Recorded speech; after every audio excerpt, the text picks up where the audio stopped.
The gadgets in Sonic Racing Crossworld is easily one of the most fun features that they've added. The ability to customize your game plan in order to ensure your victory in the race is really interesting, and there's so many options. There are a lot of good gadget sets that are practically dominating the online scene right now. If you know, you know. But we're not here to talk about that today. We're here to talk about the gadgets that I think just absolutely suck in this game. Whether it's their utility not being good enough, or there being way better options that make this option useless. These are the gadgets you should avoid picking in Sonic Racing Crossworld if you want to take this game more seriously in a competitive setting, or you just want to rank up easier. If you are running a ring gain based build, there are two gadgets that you should avoid picking: the starting boost bounty and the travel ring bounty. Starting boost bounty is one of the first gadgets you get when you start the game, and it gives you 30 rings when you do a successful starting boost. I mean, getting 30 rings at the start is nice, but then you remember this is Sonic Racing Crossworld, and you could lose those rings just as fast as you got them.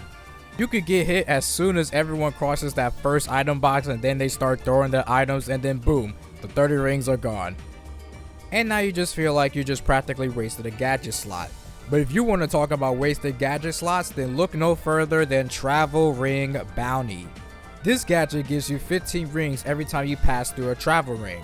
You know, the 2 travel rings that you pass through throughout the race. So you will get a total of 30 rings, but again, this is just another case where you can lose those rings just as quickly as you got them. I mean, I guess it works in shortcuts that uses the travel ring, but there are so many better options to gain rings that you really do not need the travel ring bounty.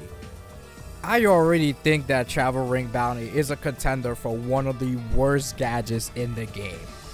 Why would you want to pick this over something like air trick bounty, slipstream bounty, dash panel bounty, or even the perfect charge bounty, which are just way better at gaining rings? When we move to the technique upgrade section, there's 2 that I just think you should skip altogether: air drift mobility up and charge jump mobility up. Air drift mobility up makes you turn more sharply when you're in the air, and charge jump mobility up makes your left and right air tricks gain more distance, almost similar to how it was previously in All Stars Racing Transformed.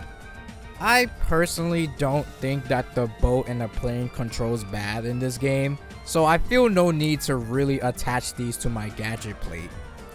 You can already make some good sharp turns with the regular air drift mobility, so I feel like there's no need to have air drift mobility up. As for charge jump mobility up, unlike with Transform, you really don't need to regain your composure when a lot of the boat sections are just straight lines. And turning is incredibly easy already without having to use the charge jump. The track design in this game really doesn't warrant needing these in your gadget plate, so I just find no purpose in adding them. Now we move on to the charge upgrades, and we already know that the drift meta is controlling this game's competitive scene right now. But there is one drift gadget that is just not worth using at all, and that's friction drift. Friction drift slows you down while drifting in landform, but the charge of the drift gauge is much faster. Similar idea to technical drift, but instead of the slippery traction, you just slow down while drifting. And you already see the problem there. While yes, it does actually charge faster than technical drift, you can't exactly front run with friction drift because of the fact that you slow down. Sonic Racing Crossworlds is designed in a way where everyone is close to each other. Top speed and stats isn't as drastic as it is in All Stars Racing Transform, where there was more of a significance. If you decide to play a race with no boost or attack items, you can see just how close everyone races together. You can check out this recent video here by Kusan, where they did multiple races with their community with no items, and you can see the only way people were catching up to each other is either by slipstreaming off of them, or if they mess up and you're able to pass them. Kusan's video is actually a good showcase of the philosophy of how Sonic Racing Crossworlds was designed. And this is where friction drift begins to crack. You can't front run with it because you're slowing down when drifting, and you're gonna have people slipstreaming off of you because you're slowing down.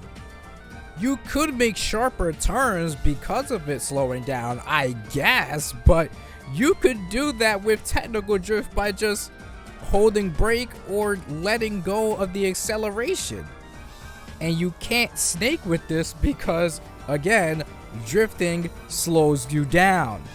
The slowdown matters so much that it really doesn't matter that you get those few seconds of invincibility when you're struggling to catch up. Your best bet to catch up is by bagging, because there's no way you are front running like a technical drift user. If you are going to use a level 4 build, use literally anything else but friction drift. We might have to be honest on this, but the stat upgrade section is probably the most useless section of gadgets in this game. Again, Sonic Racing Crossworlds is a game where the stats don't matter as much, and they don't make as drastic as a difference than they did in the previous games. So we have a bunch of these stat upgrade gadgets, and they really don't change the tides of the race too much. You have the quick starter and the super quick starter gadgets that gives you plus 10 and plus 20 respectively on the first lap. Then you have the slow starter and the super slow starter gadgets that gives you plus 10 and plus 20 respectively on the third lap. The stat buffs are nice, I guess, but it really doesn't make that huge of a difference in races. And in quick starter's case, it's even worse because once lap 1 is finished, all those stats gets reverted back to the normal stats, which, well, that was a waste of a slot. And then you got the tuners, and I mean, yeah, the tuners does give a little stat boost depending on what you want to use, but again, this is not a game where stats are of massive importance. And you can use those 1 slots for way better options. I doubt Sonic Team is going to do anything to make stats more important, but the way I see it, there really is just no reason to want to pick these stat upgrade gadgets unless you're making a meme build. After the recent patch in Sonic Racing Crossworlds, I think the support section of items is actually pretty strong now. But there are still some stinkers on this list, and it has to go to maximum traction and second wind. The only way I could see you even wanting these gadgets is if you're really bad at the game. Maximum traction prevents you from slipping on ice and sand, so you can drive with your normal traction. This applies only to 3 tracks in the entire game: Sand Road, Poloska, and Blizzard Valley. The most situational gadget in this entire game. This one might also have to go up as one of the worst gadgets in the game. There is really no reason to waste a slot on this. And then there's second wind. After falling off the course, you get a boost item. You're gonna get a wisp. You're gonna get 1 wisp for falling off. Does that sound worth 1 gadget slot? I don't think so. We can throw in bumper guard on this list too, which just prevents rings from being dropped when bumping into a wall. If you're a competent driver in racing games, you really will not need this. Again, unless you're just really bad at the game, you really shouldn't be picking these gadgets at all. There is another one that I've been very on and off about, but I think I finally came to the conclusion that it's just not very good. Invincible Start. Invincible Start allows you to become invincible for the start of the race. The timer of invincibility is actually pretty long. You have 40 seconds of invincibility, which you can get through 75% of most of the tracks in this game. Now, in theory, that sounds good, but in practice, not really. Yes, in the first lap, there are going to be a bunch of other racers who are just throwing their items all willy-nilly just so they can get that quick front running lead. And you could try and aim to get that early front run, but I don't think this gadget is great for front running. And in Sonic Racing Crossworlds, the first lap isn't the lap to be worried about. You really should be worried about the last lap. You can just as easily catch up in this game with all the ultimate items, and you can pretty much spend them during the Crossworld or in the last lap where everything matters the most. If you want to run a front running based build, then you might as well just run Technical Drift Ultimate Charge. And you can see in this footage here, while yes, Invincible Start did allow me to stay in the front for a little bit, the only reason I really stayed in the front was because of Ultimate Charge. And now I just have this wasted slot where I'm just like, damn, I probably could have had Technical Drift for this. And that's the gist of it. There is just a superior gadget for front running. And Invincible Start just doesn't have a lot of great synergy with other gadgets. Not unlike its little brother, Strong Finish. Strong Finish is pretty much the same idea, only the invincibility now starts on the final lap and the invincibility only lasts for 20 seconds.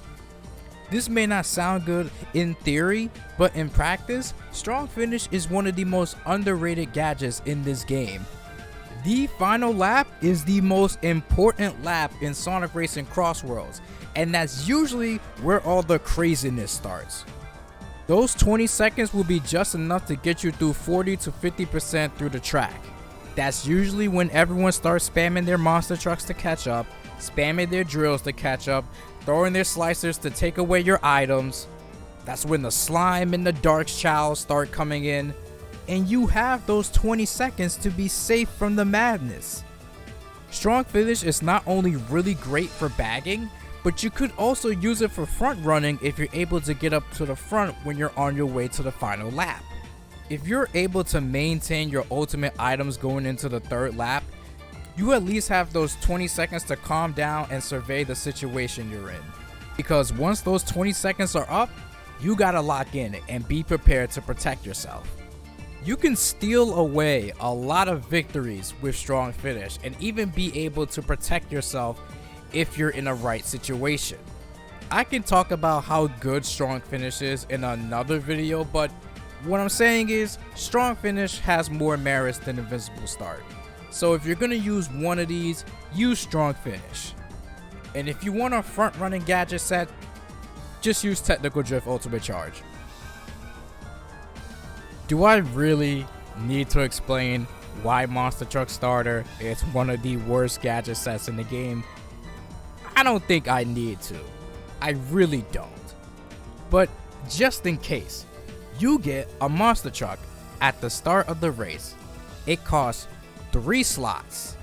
And the only way you are going to possibly maintain this monster truck for the majority of the race is if you decide to use inventory swap, which is what I did here.